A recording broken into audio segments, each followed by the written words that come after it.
Hello दोस्तों, अगर आप हमारे चैनल पर नए हैं तो प्लीज चैनल को सब्सक्राइब जरूर करें। काली पत्नी की ये कहानी दिल छू लेगी। अरे रानी, तुम सांवली, ऊपर से यह काली साड़ी, वो अच्छी दिखेगी क्या तुम्हारे ऊपर? पहले ही तुम्हारे रंग को देखकर लोग ताना मारते हैं।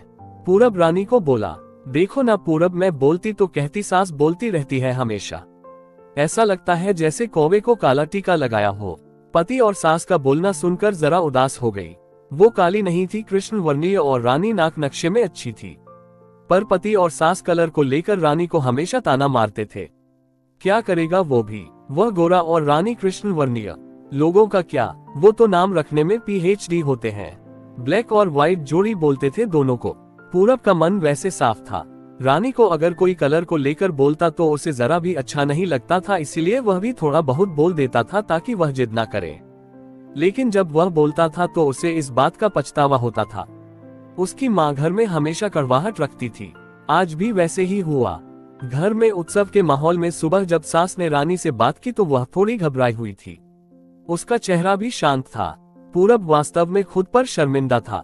अपराधी की तरह बैठने के बजाय वह काम के लिए बाहर गया। कई सारी महिलाएं काली साड़ी पहनकर सड़कों पर चल रही थी। सभी ही गोरी थी ऐसा नहीं था, लेकिन उन पर वह काली साड़ी अच्छी लग रही थी। पूरब काम की जगह पर गया। उसका बचपन का दोस्त विकी और उसका पूरा परिवार साथ में था। जान पहचान हुई तभी पीठ के पीछे से विक्की की पत्नी आई। वह भी काली सांवली ही थी। काली साड़ी पहनी थी उसने। पीछे से एक आवाज आई, प्रतीक्षा दीदी, अच्छी दिख रही हो आप। आपकी साड़ी भी अच्छी है और आप भी। प्रतीक्षा के चेहरे पर खुशी आई, उससे ज्यादा विक्की खुश हो गया था। पूरब विकी को कुतूहल से देख रहा था। विकी ने वह देखा और जाना। वो पूरब के सवालों को हल करना चाहता था। विकी ने पूरब से सीधे ही पूछ लिया, पूछो तुम्हारे मन में जो भी है, मैं तुम्हें उसका उत्तर देने के लिए तैयार हूँ। पूरब पहले हड़बड़ाया, फिर वह बोलने लगा कि नहीं नहीं, ऐसा कुछ भी नहीं है।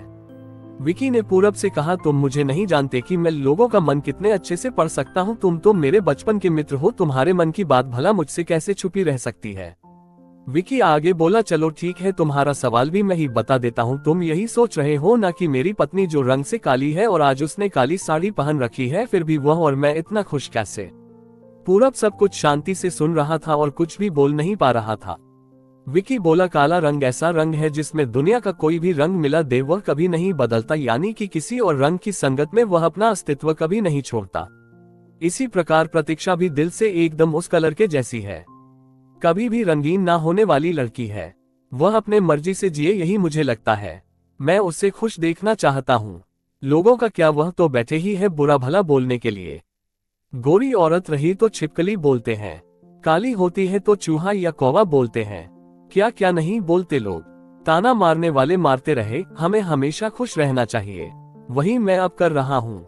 वो सुबह मुझे बोली, मैं कैसी दिख रही हूँ? अच्छी लग रही हो तुम। ऐसा बोलने पर उसके चेहरे पर वह कोलगेट स्माइल देखकर मुझे सकारात्मक ऊर्जा मिली। घर से बाहर निकले तो सभी बोलने लगे कि अच्छी लग रही हो भाभी। हम दोनों ने अच्छे मन से यह बात सोची, कोई ना कोई ताना मारने के लिए बोला ही होगा ना, उस वजह से जीने की दिशा क्यों बदले। पूरब को उसके घर का सुबह का माहौल याद आया।